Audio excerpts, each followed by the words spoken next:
Ambassador Karen Pierce, welcome again. Thank you.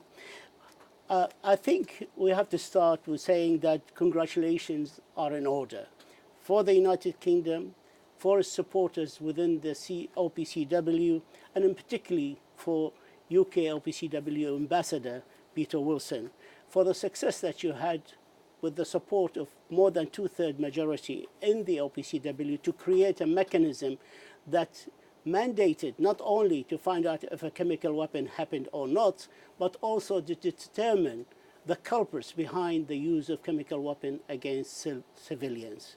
Your take, please. I think that's exactly right. It was an initiative that the UK took in response to an unprecedented level of use of chemical weapons over the past 2 years, in fact. 4 instances of use by Daesh, by the Syrian regime, in Malaysia and of course in Salisbury. But in respect of Syria, the immediate reason for doing so was that the Security Council was blocked, and so we called for an extraordinary meeting of states parties to the Chemical Weapons Convention, and as you say, more than 2/3 of the membership voted for the proposal that OPCW will establish its own attribution mechanism. Indeed, Russia blocked the Council 12 times with vetoes on resolution concerning Syria.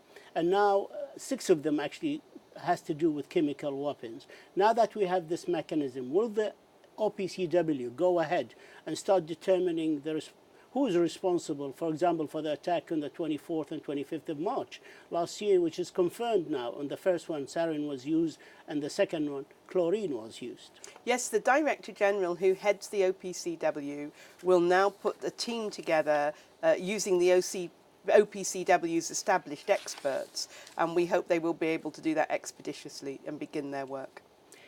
Concerning the 2 remaining facilities, the chemical facilities in Syria, the Secretary General has written to the Security Council on the 27th, relaying to them the report issued by the Ahmed Zumchu, the Director General of OPCW, concerning on the 22nd of this month, concerning these 2 facilities. One facility is still standing, and one facility the Syrians claim they have destroyed, but there is no proof of that. What can we say about that? Well, this is part of Syria's obligation to report to the Chemical Weapons Convention and OPCW what its chemical facilities are. And that was something that the Russians helped broker at the time, but they have not joined us in pressing the Syrian government to fulfill its CW commitments and notify all these facilities to the OPCW and begin destroying their stocks. So that's something we continue to press very fiercely.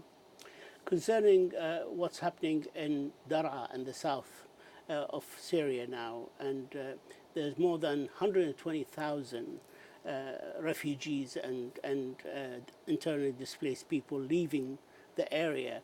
De Mistura warned about this becoming another Aleppo or another Eastern Ghouta. What can the Security Council do to save these people from the continuous bombardment by the Russians and the Syrian and the machine of war? The Security Council held a debate on this the other day, as you rightly say, with the envoy Stefan de Mistura, and almost everybody on the Council called for the ceasefire to be observed. This was a ceasefire the Russians helped broker with the Americans and the Jordanians in southwest Syria, and a large number of states at the Security Council called on Russia to uphold that ceasefire and to urge the Syrian regime to do so. I would like to move to Yemen because time is really running. Special Envoy Martin Griffith has made statements last night to UN Radio, and they're very, very important. I would like to have your comment on them. And he said, and I would like to quote him here to read from my notes, "I'd like to get the parties together within the next few weeks at the very latest." And he said also, "I'm hoping that the UN Security Council will meet next week and we'll put a plan before them is we are going to bring the talks back." Has he discussed this matter with you? Are you going to call for an emergency meeting next week? Well, Martin has kept in very close touch with the Security Council at Britain's request. We lead on Yemen in the Security Council, and we have had several meetings with Martin so that the Security Council can express its support for Martin's efforts with the parties over Hodeidah. That's the immediate issue that Martin has been working on.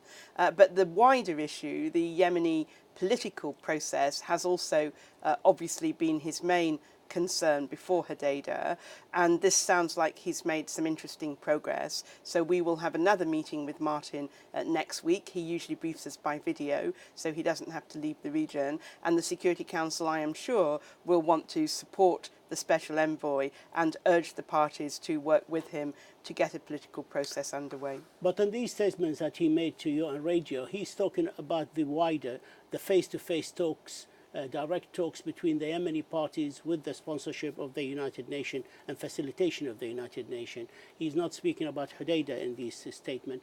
Do you expect any possible meeting between the parties before a Hodeidah liberation war is solved in some mean?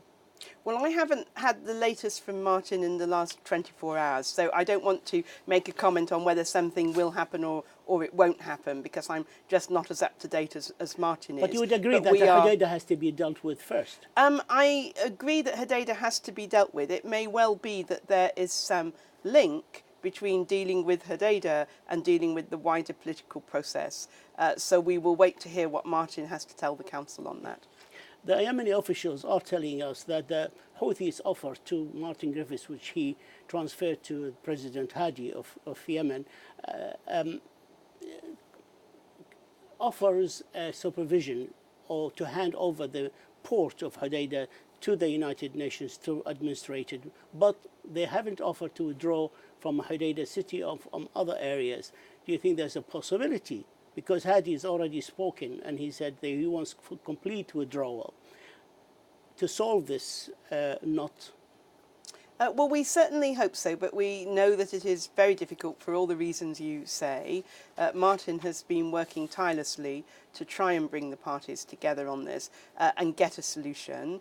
Of course, President Hadi represents the legitimate government of Yemen, and the Houthis represent, to that extent, an insurgency, and therefore leaving armed fighters inside the city would carry a huge level of risk. So Martin Griffiths is working on trying to resolve matters around the city as well as around the port. And without the success in doing that, do you think the problem in Hodeidah would be solved without the complete withdrawal from the city and the port?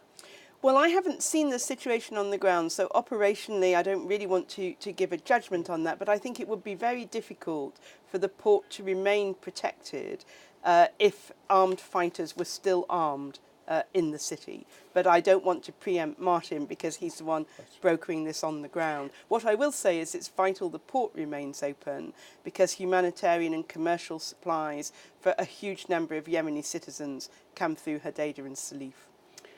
Mark Pompeo, who's the U.S. Secretary of State, last night tweeted, and I'd like to read his tweet to you, Iran's support for Houthis in Yemen not only enables attack on Saudi Arabia and UAE, but also risks increasing Yemeni already massive humanitarian crisis.